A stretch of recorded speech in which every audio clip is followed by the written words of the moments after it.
ఇక ఈ షర్మిలకి entry yes అంటే ఓకే మీరు చెప్పేది ఓకే అంటే ఒకవేళ తెలంగాణలో వాస్తవానికి అయితే వర్కౌట్ కాలేదు అనే ఒక చర్చ అయితే జరిగింది. కానీ ఇప్పుడు ఆంధ్రప్రదేశ్లో వర్కౌట్ అవుతుందా? అదే ఇప్పుడు ఆంధ్రప్రదేశ్లో ఆ ఎంట్రీ ఏ రాజకీయ పార్టీ ఎన్నికలు ఇంకొక దగ్గర సుమారుగా 100 రోజుల లోపలికి వచ్చేసిన సందర్భంలో ఏ రాజకీయ పార్టీ మీద ఎక్కడ ఉంటుంది అని ఇక్కడ ముందుగా మనం తీసుకోవాల్సింది. సరే ఆమె కాంగ్రెస్ పార్టీలో ఈ రోజు జాయిన్ అయినప్పటికీ కూడా ఆ కుటుంబ మూలాలన్నీ కూడా ఇప్పుడున్న ప్రస్తుతం ఉన్న పరిస్థితిలో వైఎస్ఆర్ కాంగ్రెస్ పార్టీలో ఉన్నాయి కాబట్టి వైఎస్ఆర్ కాంగ్రెస్ పార్టీ అధికారంలో ఉన్న పార్టీ ఈ అధికారం తెచ్చుకోవడం కోసం షర్మిల యొక్క భాగస్వామ్యం ఖచ్చితంగా ఎంతో కొంత ఉన్నది అనేది మనందరికీ తెలిసిన విషయం కాబట్టి ఆ పార్టీ మీద ఈ ప్రభావం తీవ్రంగా పడే అవకాశం అయితే ఉంది, దాంట్లో అనుమానమే లేదు. అందుట్లోనూ ప్రస్తుతం ఈ టికెట్ల మార్పులు ఎమ్మెల్యేల మార్పులు అడావడి నడుస్తున్న సమయంలో సుమారుగా 80 మంది ఎమ్మెల్యేలను మారుస్తారు, సిట్టింగ్ ఎమ్మెల్యేలు మారుస్తారు అని వార్తలు వచ్చి ఇప్పటికే సుమారుగా 30 మంది ఎమ్మెల్యేలని బహిరంగంగానే మార్చేసి అంటే అధికారికంగా మార్చేసిన సందర్భంలో ఒక అసంతృప్తి పెళ్లిపలుకుతున్న టైంలో వాళ్ళందరికీ కూడా ఇప్పుడు పార్టీలో అసంతృప్తితో ఉన్న వాళ్ళందరూ కూడా ఒక వేరే ఆల్టర్నేటివ్ చూసుకోవడానికి ఇవాళ షర్మిల ద్వారా కాంగ్రెస్ పార్టీ ఒక రకమైన ఆల్టర్నేటివ్ గా కనపడటం అది ఖచ్చితంగా వైసీపీ పార్టీకి ఒక రకమైన ఇబ్బందులు క్రియేట్ చేయడం అయితే మాత్రం ఖాయం.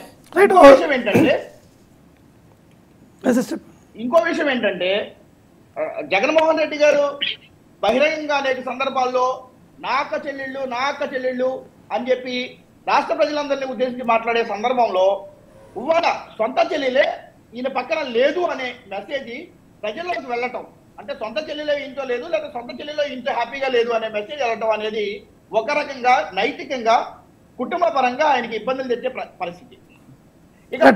ఇక రాజకీయంగా కాంగ్రెస్ పార్టీకి ఏం జరుగుతుంది అని ఆలోచిస్తే కనుక కాంగ్రెస్ పార్టీ నిజంగానే ఇందాక వేణుగోపాల్ గారు చెప్పారు ఏదో రాష్ట్ర విభజన జరిగింది, రాష్ట్ర విభజన జరగడం వల్ల ఇబ్బంది పడింది. ఖచ్చితంగా రాష్ట్ర విభజన వల్ల కాంగ్రెస్ రాజశేఖర రెడ్డి కుటుంబానికి కూడా అన్యాయం చేసింది సార్. ఏదైతే రాజశేఖర రెడ్డి 1-2 సార్లు రాష్ట్రానికి కేంద్రంలోనూ అధికారాన్ని తెస్తే అలాంటి రాజశేఖర రెడ్డి గారి మరణం కోసం ఎవరైతే చనిపోయారో వాళ్ళ ఓదార్పు యాత్ర చేయాలంటే జగన్మోహన్ రెడ్డి గారు దాన్ని అడ్డుకోవడం, ఆయన జైల్లో పెట్టడం ఇవన్నీ మర్చిపోరు రాష్ట్ర ప్రజలు.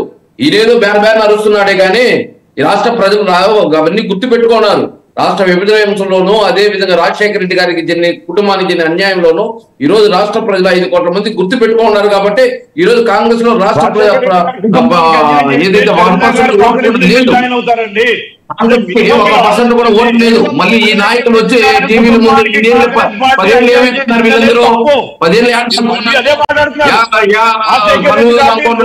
ఇప్పుడు వచ్చారు బయట 10 జనాలు పగ ఉంటున్నారు, 2 కీర్తి పంపిస్తుంటారు. కాంగ్రెస్ పార్టీ ఎత్తుంటే 10 ఏళ్ళు అమ్ముకెట్టారు.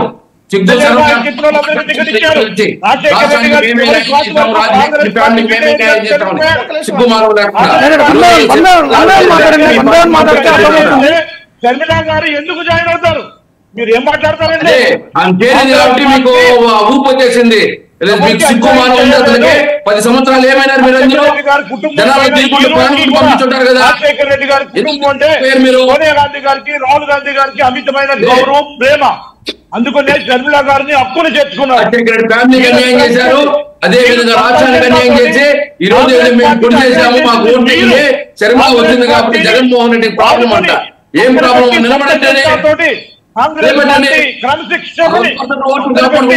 కాంగ్రెస్ పార్టీ సిద్ధాంతాలని బౌండరీలు పక్కన పెట్టి ఎవరికి అన్యాయం చేయలేదు.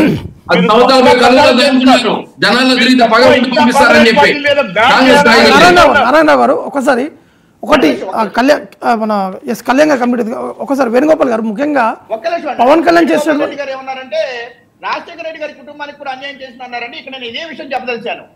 ఏ రాజకీయ పార్టీకైనా కానీ వ్యక్తుల బట్టో కుటుంబాల బట్టో పార్టీలు నడవండి. దాన్ని ఇంకో యాంగిల్ లో చెప్పాలంటే అదే రాజశేఖర రెడ్డి గారికి రాజకీయ జీవితం మొదలైనప్పటి నుంచి ఎన్నో అవకాశాలు పిసిసి అధ్యక్షుడిగా కావచ్చు, లేకపోతే ఒక 2 సార్లు ముఖ్యమంత్రి అయ్యే అవకాశం కావచ్చు. అసలు రాజశేఖర రెడ్డి గారి కుటుంబానికి రాజకీయంగా అలమరైన కూడా కాంగ్రెస్ పార్టీలో నాణానికి 2 వైపులా చూసుకుంటే మనం అది కూడా ఉంది. అంటే వ్యక్తుల బట్టి వ్యక్తులకు ప్రాధాన్యత బట్టి ఇందాకే చెప్పాను. షర్మిల కూడా ఆమె కాంగ్రెస్ పార్టీ తెలుగుదేశం పార్టీ పాదాలను దొక్కేస్తుంటే దాని పైకి తీసుకొచ్చింది రాజశేఖర రెడ్డి గారే. కాంగ్రెస్ పార్టీ ఉనికి రాకుండా ఉంటే ఆ ఉనికిని తీసుకొచ్చి బయట జగన్ రాజశేఖర రెడ్డి గారు బుధాన్ని తీసుకొని రాష్ట్రం మొత్తం పాదయాత్ర చేసి దాని ఊపిరి పోశారండి.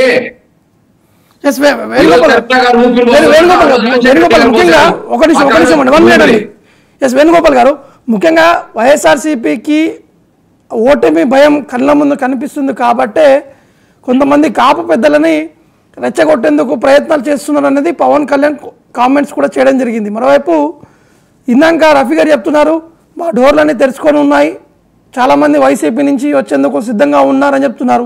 వాటిని ఏ విధంగా కంట్రోల్ చేస్తారు మీ పార్టీ? ఖచ్చితంగా సార్, తెలుగుదేశం పార్టీ డోర్లన్నీ తెచ్చుకుంటే ముందు